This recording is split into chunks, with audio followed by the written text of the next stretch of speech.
Dober večer, cenjene gledalke, spoštovani gledalci. Moje ime je Aljuš Pertinač, do predsedniških volitev je samo še 41 dni, vi pa spremljate najbolj politično korektno oddajo slovenskih televizij. To je bil pravi boj. Ponosen sem na fante, da so se borili in da niso obupali. To je njihov karakter, to je karakter Slovencev. Slovenija je lahko ponosna na te igralce in na to, da so za reprezentanco pripravljeni storiti prav vse.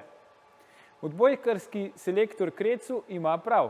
Upravičeno smo lahko ponosni. Sedaj pa se lotimo 5. oddaje legendarne 6. sezone Faktorja na TV3. Resnica boli, komentarji še bolj. Danes bomo za vas komentirali, čigava spužva je civilna družba. Koga ali kaj molze civilna družba. Kdo bolj potrebuje koga, civilna družba državo ali država civilno družbo, bomo vprašali naša stalna komentatorja, Lucijo Šikovec-Ušaj in dr. Boštjana Marka Turka. Lucija, Boštjan, dobrodošla. Dober večer. Dober večer. Lucija, koliko bi ti recimo za sebe rekla, da si del civilne družbe, da si vključena v civilno družbo? Pravzaprav bi rekla, da nisem vključena v civilno družbo, bi si pa želela biti. Nisi v nobenem društvu, Ne. v kakšni nevladni organizaciji? Ne.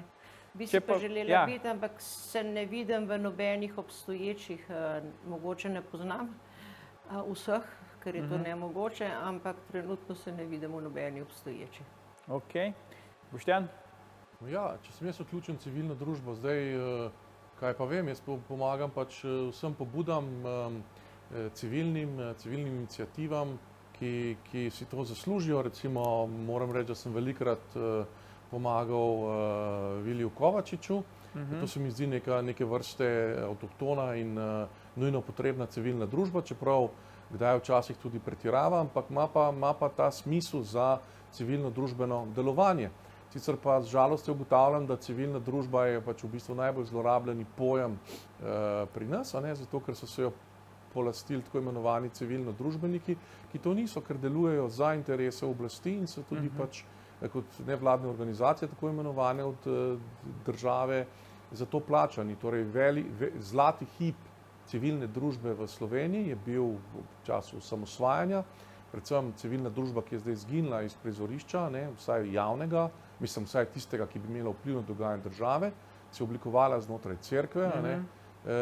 Tu je vzporedno bila Komisija za pravičnost in mir, predvsem pa cerkev v osebi, cerkev je seveda civilna družba, v osebi Alojzija Šuštarja, nadškofa, ki je zbiral v ljudeh v bistvu soglasje za ta odločilen korak k plebiscitu, in sem prepričan, da Slovenci ne bi imeli brez Alojzija Šuštarja in civilne družbe, kot se je tedaj organizirala znotraj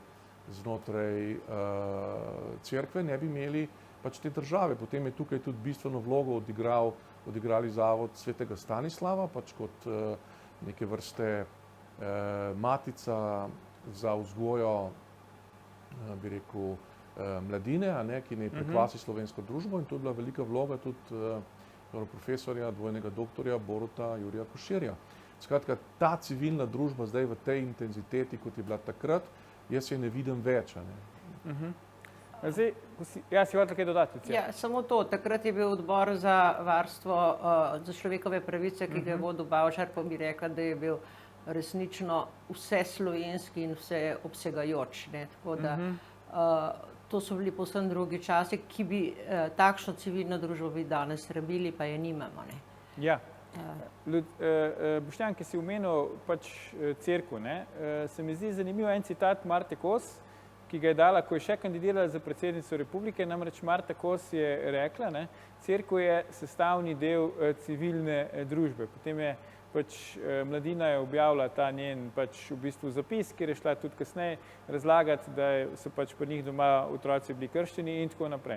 Pa me zdaj zanima vajino mnenje, je to, da je Marta Kos izjavila, cerkev je nepogrešljiv del civilne družbe, kaj je vplivalo na to, da je odstopila od kandidature za predsednico republike ali ne, po vajinem mnenju?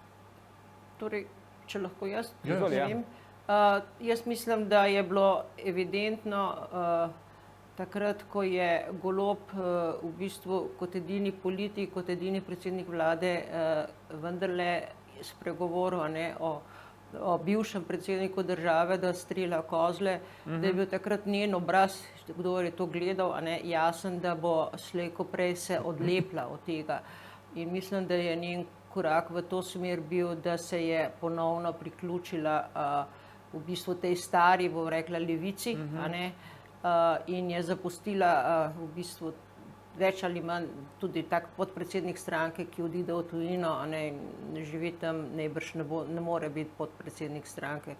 Tako da mislim, da je šlo bolj za neko odločitev, ki je temeljila med liberalnim polom in med tem strogo levim starjo udbovskim polom in tukaj je bila njena odločitev več ali manj pričakovana. Ja, preden povprašava še Boštjana, Lucija, sam še tole, ali ti misliš, da je bila bolj njena odločitev, da odstopi od kandidature, ali se je pač v stranki, je predsednik vlade in stranke Golob naročil, da mora odstopiti? No, ki pa to pa ne verjamem, potem bi imel drugega kandidata, ne?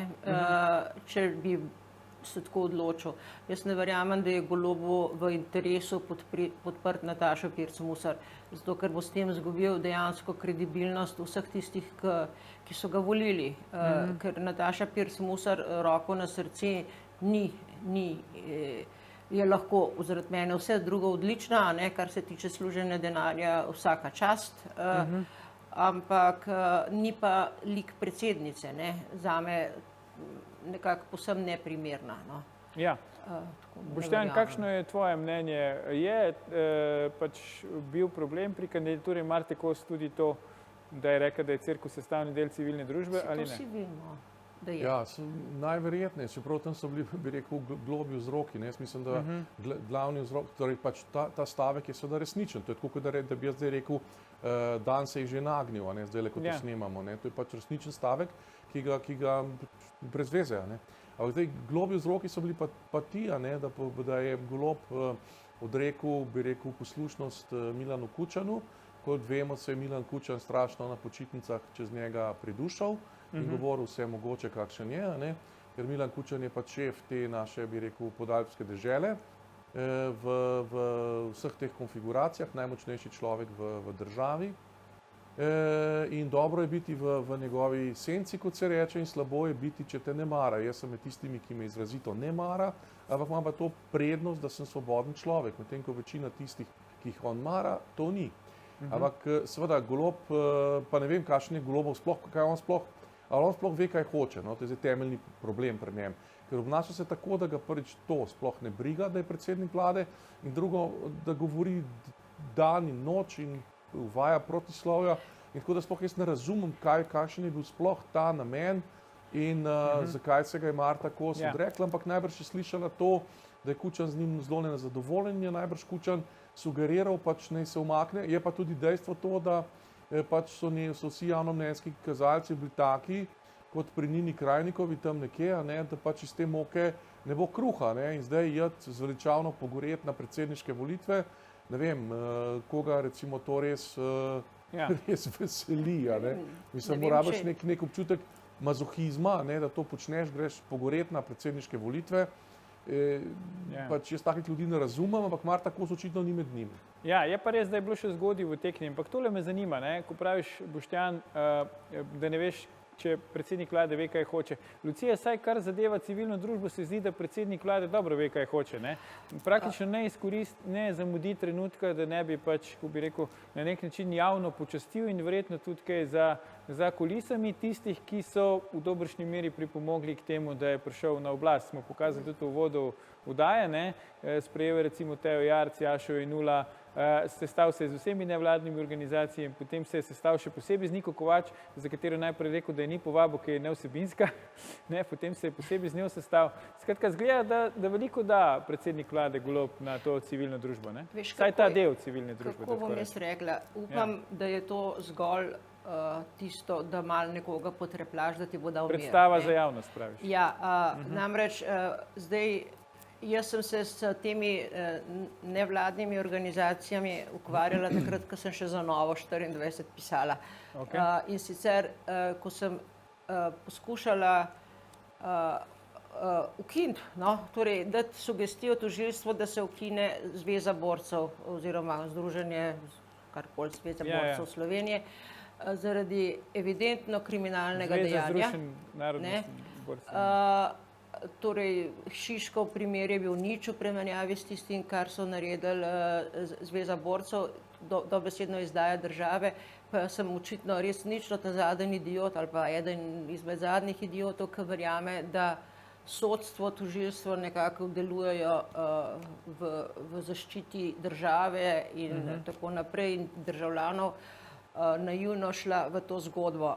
Pri nas mi absolutno bi rabili civilno družbo tako organizirano, kot je mišljene so te nevladne organizacije, ki so v resnici vladne nevladne organizacije pri nas.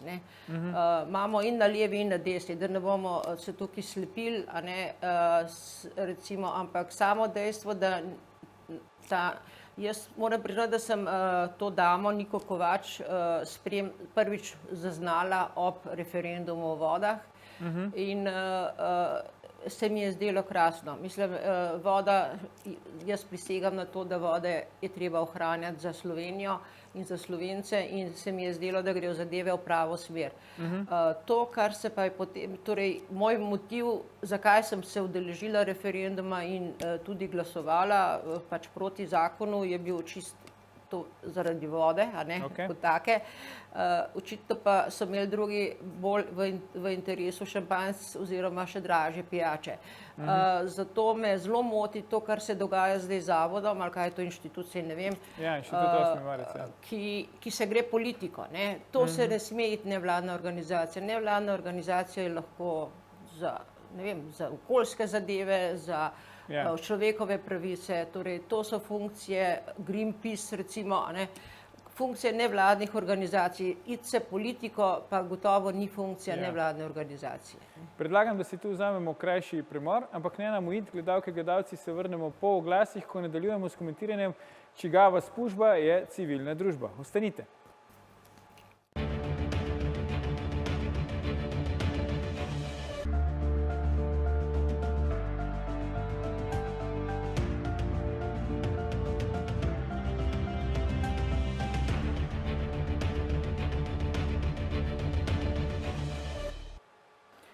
Dobrodošli nazaj. Z nami sta še vedno Lucija Šikovec-Ušaj in Boštjan Marko Turk. Pogovarjamo pa se o tem, kdo bolj rabi koga, civilna družba državo ali država civilno družbo. Boštjan, politične stranke v Sloveniji, vemo, praktično nimajo domovinske pravice, na vseh anketah javnega mnenja zmerom najnižje zaupanje v politične stranke, tam nekje pri dnu so. Zakaj mi nismo sprejeli, po tvoje Slovenci, akceptirali politične stranke kot sestavni del civilne družbe, ko smo naredili ta prehod v pač demokratično ureditev v parlamentarni sistem?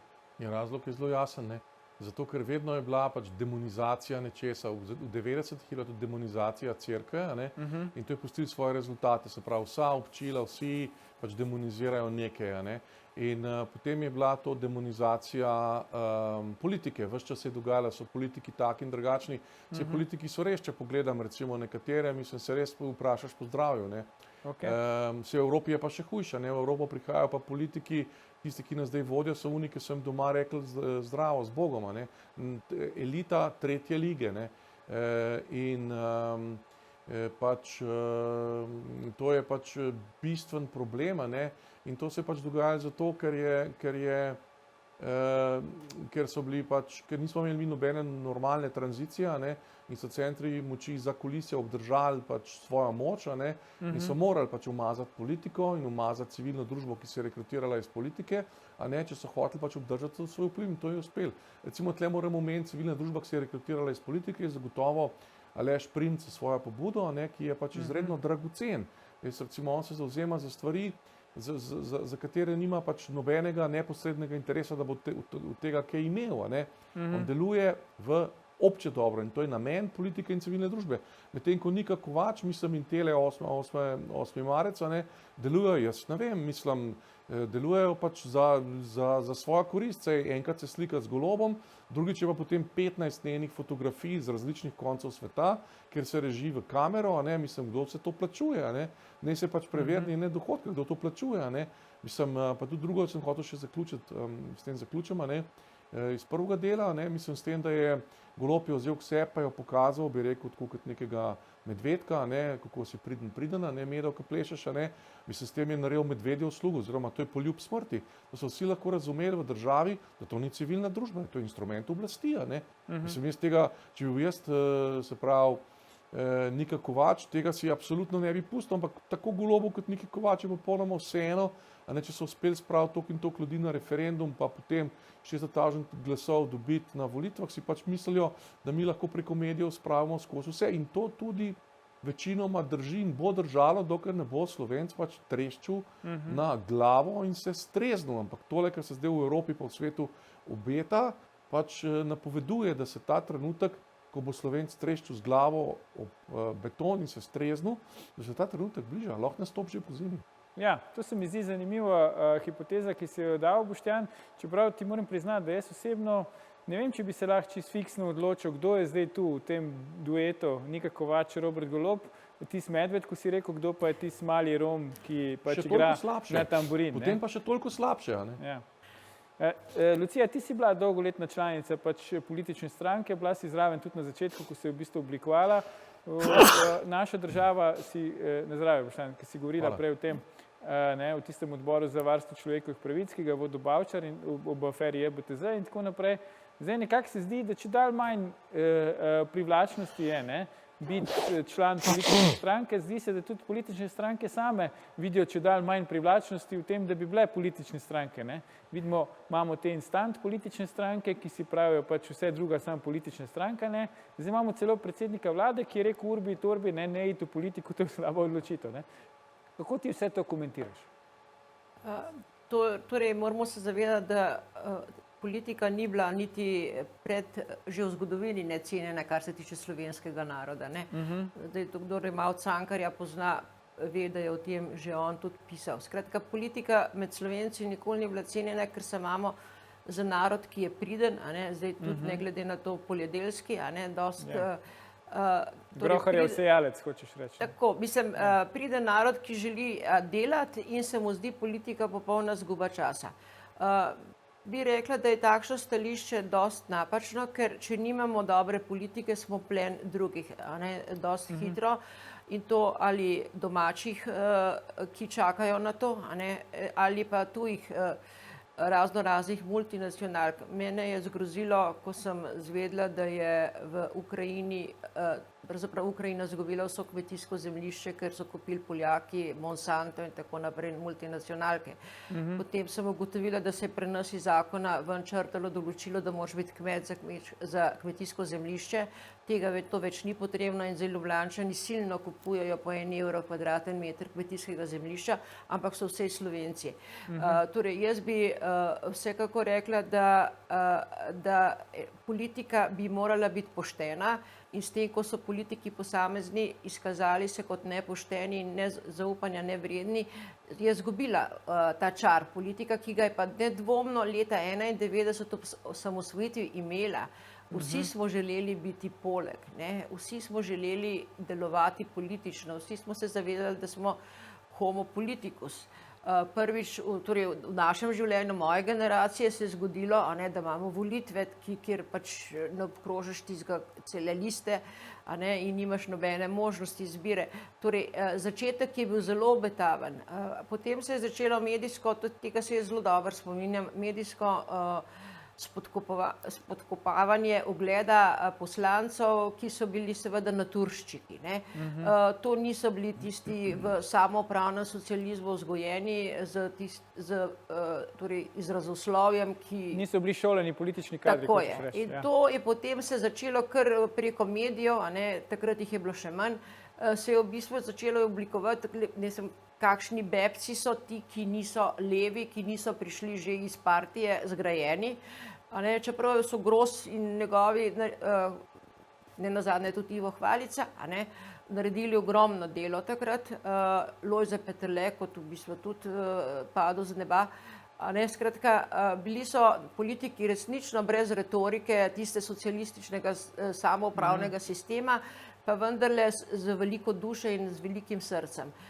Žal je medijem navajenim tistih govorov to bilo zabavno, a ne, in so se norčevali iz tega in politika je počasi lezla v klovnovstvo, ki je doseglo potem tudi neko potrditev v sami izbiri predsednika vlade, ki pa se je izkazal, da ni niti tak kloven, kot smo pričakovali, a ne. Tako da bi jaz rekla, da je pač velika škoda, da so mediji velik krivec tega, ne, tega občutka ljudi, da se s politiko ukvarjajo nesposobni, nepošteni, tisti, ki ne znajo nič drugega delati. To je na kratko, po mojem, definicija, ki jo bo vsak povedal, kdo gre v politiko. To, ko praviš, Lucija, diskreditacija naturščikov, tu potem verjetno Janez Janša izjema, ker on je dal kumrovsko šolo skozi, ampak je vseeno deležen številnih diskreditacij. No, to pa njegova karaktera, ne, mislim. To pa tudi partija ne pomaga. So še drugi dejavniki, hočeš reči. Boštjan, a je del težave ta, da se je politika, saj v preteklosti, vedno dogajala nekje stran od nas, najprej na Dunaju in potem v Beogradu? Je v tem problem? Ja, seveda, samo torej, koga mi pošljemo v Evropski parlament. V Evropski parlament, recimo, ki odloča o tem, bi morali imeti 7 kompetentnih ljudi, imamo pa samo eno, to je Romano Tomc. Jaz drugih, ne da bi zdaj kogarkoli žalil, ampak enostavno jim pač odrekam kompetenco. Eden pa itak pač nima toliko življenjske energije, da bi lahko kaj od sebe dal.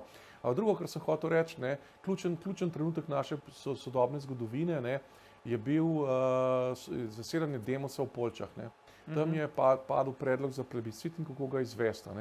In jaz sem pač od tam navzočih to slišal. To mi je nekdo povedal, kdo je v ključnem trenutku, se pravi, to je bilo enkrat pozno popoldne, nekaj takega, ko enostavno niso vedeli, kaj narediti poslanci Demosa v Poljčah, kako to, bi rekel, spraviti skozi, je ena oseba pristopila in rekla, lejte, naredimo tako, ne bo plebiscit takrat in izvedimo ga tako. Kdo je to bil? Ne veste? Ne vem, ne. Lucija Všaj ga je omenila kot naturščika. To je bil Vitomir Gros. Jaz to vem, ker to mi je povedal nekdo od tam prisotnih. In recimo Vitomir Gros je bil, seveda so ga pač žalili in to, ampak Vitomir Gros je imel najbolj človek, ki je izhajal iz obrtništva, ki je izhajal iz pač svojega lastnega dela, ki ni izhajal iz Ljubljane, je bil eden najboljših politikov, ki smo jih imeli. To je pač dokazano. In če bi Slovenija, če bi v celoti jo pač on lahko soodločal in sovplival na njen razvoj, mislim, da bi bili mi danes zelo blizu Švice, pa to ne pretiravam v tej oceni. Hočem reči, da se šele čez čas vidi dragocenost določenih ljudi. In zdaj, ja, kar se tiče Janeza Janše, je pa tako, da pač on je pač stalna tarča jeze, zato ker pač moti to delovanje, oziroma, ne vem. Po drugi strani je pa tudi to, da je nacionalna suverenost, jo je pomembno pač uresničevati tam, kjer so vzvodi za njeno uresničevanje. Zdaj je en zelo močnih vzvodov za uresničevanje ne v Ljubljani, ampak v Bruslu in v teh organizacijah. In tu smo Slovenci popolnoma, bi rekel, to ne morem verjeti. Mislim, mi si pravimo, da evropskih poslancev imamo samo eno poslanko, mislim, kakšen spregled, in predvsem gre pa tukaj vse, kar lahko samo končamo, da tukaj je problem, kako bomo reševali osebne kariere določenih in jih potem imenovali na visoka mesta v tujini, v Bruselj, ne pa kako bomo pač reševali problem narodnega interesa vseh državljanov Republike Slovenije. To je nek pač popoln nonsens, ki ga je pa videti tudi drugod. Jaz se ne bom v celoti strinjala, kar se tiče določene politike. Politika pri nas ne ena, ne druga, ne tretja, kjerkoli ni nacionalna. Torej, kot da so vsi vpeti v te globalistične razne omrežja in Slovenijo uničuje vsak, ki pride. Vsak, ki ima 5 minut časa in dobi neko oblast, se pokaže kot uničevalec Slovenije. Tudi ne nazadnje, vedno, kadar je SDS bil oblast, smo mi dobili enorm uvoz iz bivše Jugoslavije, teh priseljencev, kakorkoli jim rečemo.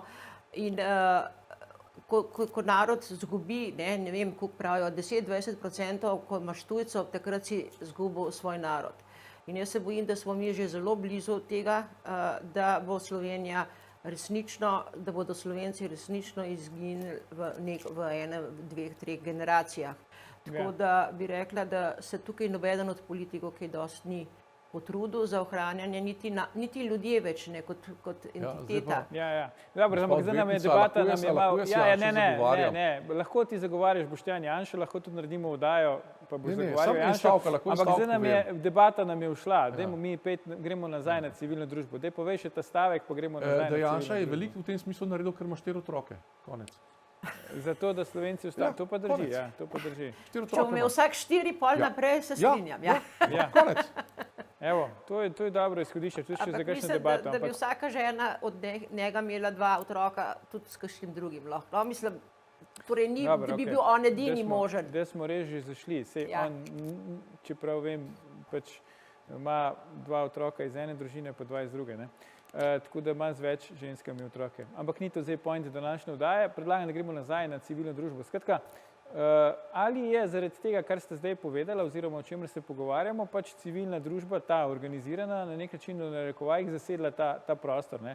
Če hočete tudi politični prostor, ker vse bolj se mi dozdeva, no, da saj pač ti organizacije civilne družbe, ki se veliko pojavljajo v javnostih, ki imajo nek družben vpliv, tudi političen, če hočete, in v medijih in tako naprej, da pač tu gre za neke klasične skupine pritiska, se mi zdi. No? A smo izgubili mi zdaj v eni strani to politično komponento, po drugi strani pa tisti vidik civilne družbe, po vajnem mnenju, seveda, da bi pač delali za neko skupno dobro. Ker to, kar zdaj gledamo, se mi zdi, da so pač neke skupine pritiska, ki pač hočejo uveljaviti nek svoj interes, ki je lahko legitimen, lahko se komu dopade, lahko ne, ampak ni pa to tisto, kar se mi zdi, da smo imeli na začetku. Imam prav ali ne? Torej, jaz bi rekla, da dejansko, če gledaš ti historično, ne, kaj so te nevladne organizacije, ki so se tam razvijale že v 19. stoletju, so vedno bile neka dodana vrednost neki družbi. Tu so bile te razno za odpravo suženjstva, za emancipacijo žensk, torej kot sem že omenila, Greenpeace, Amnesty International. To so vsekakor nevladne organizacije, ki delujejo v dobro vsega, a ne vseh ljudi, bi rekla. Namreč vsaka oblast in vsaka politika slej ko prej zapade pod vpliv kapitala. In ni suverena več v svojih odločitvah, ampak dela pač tako, kot želi to tisti, ki ima denar. Tukaj si lahko delamo neke utvare, ampak ne živimo v neki daljni družbi, ampak v realnem svetu, kjer je tako.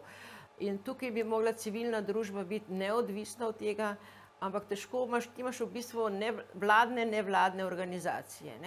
Jaz pravim, recimo bila je celo ena nevladna organizacija, ki je imela sedež pri stranki SD na Levstikova. Mislim, sploh niti se ne skriva, da gre za od politike odvisne nevladne organizacije, tudi od tega Janeza Ciglerja, kralja. On je sam sebi kot minister izplačal v enem mesecu 56.000 evrov, potem za ta zavod Iskreni, ki ga je potem tako hitro odvrgel, takrat, ko je postal minister, pa nobeden ne verjame, da ga je zares odvrgel. Mislim, sej ga ni dal na trg, kdo da več za njega. Tako da tukaj se lahko rečemo, da so si kar enaki s tem, da je verjetno res ta levica bolj propulzivna oziroma bolj aktivna v tej smeri, da se bolj multiplicirajo te NVO-ji. To, kar je pri nas nevladna, mislim, obstajajo tudi Ključ, recimo, to je Beli obroč, mislim, ki so za pomoč žrtvam, ampak na koncu prideš do enih ljudi, ki so strogo politično opredeljeni, kar sicer ne bi bilo samo po sebi nič narobe, vsak človek se politično opredeljuje, narobe pa je, da se potem dobesedno bildajo in izkoriščajo svojo vlogo v družbi, civilni družbi, zato da poskušajo diktirati drugim političnim strankam, kako delati. To, kar se je zgodilo zdaj s tem inštitutom, je v bistvu pokop. To se tukaj strinjala z sogovornikom. to je katastrofa za tale inštitut. In hkrati bi pa rekla, da bi šel ta inštitut 8. marec v pozabo lahko mirno, če ga ne bi ves čas tudi nasprotniki, ves čas nanga pljuvali, kazali s prstom in na ta način ga obujali vedno znova iz pepela, dvigovali, zato ker, kaj jaz vem, sej mogoče je to malo generacijske razlike, ampak ko poslušaš Niko Kovač, ne vem, vsakmu razumnemu človeku je po parih minutah jasno, da bo mogla še zrastati, ne? Da bo skratka še prišel mogoče njen čas, ampak tale moment je odigrala svojo vlogo, takrat, ko je bil čas za to in da je zdaj malo ne počiva, pa počaka, ne? To je moje mnenje, kar se tega inštituta tiče in to, kar je naredila, je dobesedno izdala vse tiste, ki smo takrat tudi dali svoj glas za njene ideje, torej za tisti referendum, ne? In hkrati pa je tudi Golob na eni strani, jaz bom rekla, da meni on ni tako napačen, kot upam, da se spet ne bom pokesala, ne, pa posipala s pepelom, se pač upam vedno pač poskušam najti najboljše, a ne, ampak take stvari so mimobežne, ne, mislim, on se ukvarja s tem, kar res ni delo predsednika vlade. Je sicer zelo priljuden, je tako kot Borut Pahor, a ne, človek, ki povezuje, on dejansko je med Slovenci ta razdor, ki je bil, bi rekla, do neke mere že zakrpal, a ne, se ne čuti več teh tenzij v družbi, ampak s takimi podvigi, ne, ali Nika Kovač, ali Jenull, ali karkoli, pa mislim, da si koplje prej jamo kot ne. No. Ja, Boštjan. Ja, torej, kaj ne rečem, ne, mislim, če primerjamo recimo civilno družbo v 90-ih letih, pa sedanjo recimo Niko Kovač, jaz sem Niko Kovač prvi postal pozoren po tisti veliki, bi rekel, zgodbi z lepljenjem kuvert, z očetom lepla kuverta za 1000 evrov, sta zalepla ne vem koliko 10 kuvert, pa dobila 1000 evrov. A ne, to sem takrat postal na njo pozoren, takrat, ne, če to primerjamo z 90-imi leti, recimo takrat je Slovenija soustvarila, tudi mi smo čisto pozabili, ne, civilna družba, ki se je imenovala Nova revija, ne, Nova revija je bila avtor tega zbornika 57. številke, a ne, ki je prva številka, ki je pač definirala slovenski nacionalni program, ne, in potem cela 90. leta, to je bilo neverjetno, ne, kakšno moč je imela ta civilna družba, ki je potem nove revije, torej koliko intelektualcev je združevala, ne, nekateri so pomrli, drugi so se pasifizirali, recimo nikjer ne vidim Draga Jančarja, ki je eden naših najbolj renomiranih pisateljev, pa ki je bil, bi rekel, eden najglasnejših, bi rekel, članov te civilne družbe, a ne, v 90-ih pa tudi kasneje, ne, in je opozarjal na stvari, ki so popolnoma, ki so zelo bistvene, ne. Tudi nečesa ne smemo pozabiti, ne.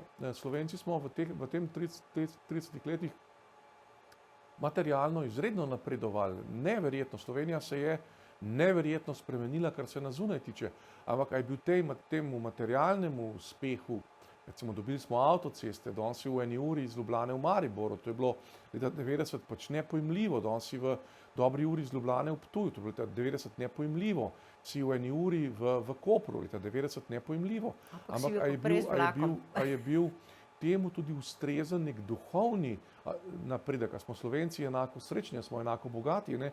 To je Jančar opozarjal na to, ne, in to je delo civilne družbe. Zdaj, če civilna družba kot Nika Kovač začne z lepljenjem kuvert za 1000 evrov 10, ali koliko kuvert je zlepla, ne vem, oče je pomagal, to bo treba potem razdeliti z 2, ne vem, nisem specialist, popravite me, če se motim, ampak taka civilna družba najbrž ne navaja na neko, bi rekel, duhovno podstat smisla, sreče in tega, na kar je seveda navajala Nova revija, ne, Nova revija je v svojih nedeljih gostila tudi, recimo, se spomnim Mihnika, Adama Mihnika, ne, ki je bil prav tako pomemben deležnik civilne družbe na Poljskem, ne, in to je vse ugasnilo, tega nikjer več ni, ne. Imamo civilno družbo, ne mi reči, da je nul civilna družba, ki svojega prašička, če to prašička ne bom koga pač užalil, sprehaja tam okrog Prešernovega spomenika, pa prav kakšna krivica se mu godi. Zdaj nisem razumel, se godi krivica prašičku, ker se mora sprehajati okrog Prešerna ali je nulu in zakaj se godi krivica in tako naprej, ne. Mislim, prašiček ne more biti del civilne družbe, sej, ne vem, če prašiček lahko je nulov, kakor je pameten, ne, bere Prešerna, dvomim. Razume Jančarja, dvoma in tako naprej, ne. Tle so neki logični nesmisli, ki se pojavljajo, sploh, ne vem, če potem se še ti postavijo vladno palačo, a ne, z Teja Jarc, recimo, ki je tudi civilna družba, v toliko, da leze na Triglav, pa tam pač nekoga, oprostite izrazu, oblaja, ne, ker smo vse videli in slišali, a je to delo civilne družbe, ne vem. Pridna je pač na počitnicah, Teja Jarc, ki se javlja iz eksotičnih destinacij, vedno nasmejana, nikoli slabe volje, a ne, ki recimo ne Sešelih ali kje že je, a ne, je vedno dobre volje, a ne, recimo tako, da bi to recimo nek narodu dajala neko podporo ali pa rekla, lejte, sej bo šlo, a ne. Mogoče, ampak kakšni tudi vidijo, kako pa te punca denar za vse to in tako naprej, od kuvert in tako, a ne. Skratka, zdaj malo karikiram, pa se malo šalim, ampak recimo, da upozarjam s tem, da smo imeli Slovenci, mi smo Slovenci nastali zaradi civilne družbe, ne. Govoril sem o cerkvi, pa sem pozabil izpostaviti Novo revijo, zdaj ob koncu daje pač na to izpostavljam, Nikota Grafenauerja, ne, ki je zdaj nekam zatonil, pač ne vem, kje je, ne, ampak to so bile stvari, ki so bile za zgodovino. Kdo danes govori, a se v šoli učijo 57 številki Nove revije? Kdo danes ve, kdo je bil to Urbančič, filozof Urbančič, a ne, ki je bil eden od soavtorjev te 57 številke, iz katere je nastala Slovenija, ne, z veliko sreče, ampak tudi z veliko zanosa strani civilne družbe.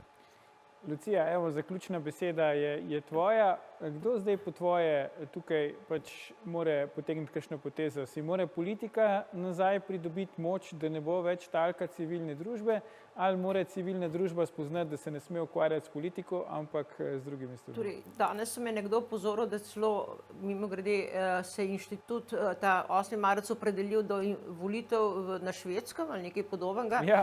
Skratka, torej civilna družba ni to, kar je kot Nika Kovač, a ne, ampak torej hkrati se morajo zbuditi državljani, ki morajo v okviru civilne družbe vršiti civilni nadzor nad vladanjem, ker mi nimamo možnosti vpliva, bodimo odkriti. Ko so enkrat zvolimo te poslance, je za nas zgodba zaključena, potem smo lahko samo še upamo, da se bojo med sabo zravsali čim prej, da bomo imeli drugič spet priložnost voliti. Sicer pa več nimamo priložnosti. Zato je treba, da se civilna družba kot kontrola dela oblasti, kot nek, kako bi rekla, posrednik med ljudmi in državo, a ne, kot tako. V redu. Za danes smo končali. Lucija Šikovec-Ušaj, dr. Boštjan Marko Turk, najlepša hvala za vajine komentarje. Gledalke, gledalci, to je bil o tem, koga ali kaj imamo za civilna družba, že 761. faktor na TV3. Jutri bomo za vas gostili dr. Bernarda Nežmaha in ga vprašali, kaj vse prinaša vroča politična jesen. Ne zamudite, predvsem pa ne pozabite. Ni vseeno, kdo kaj reče.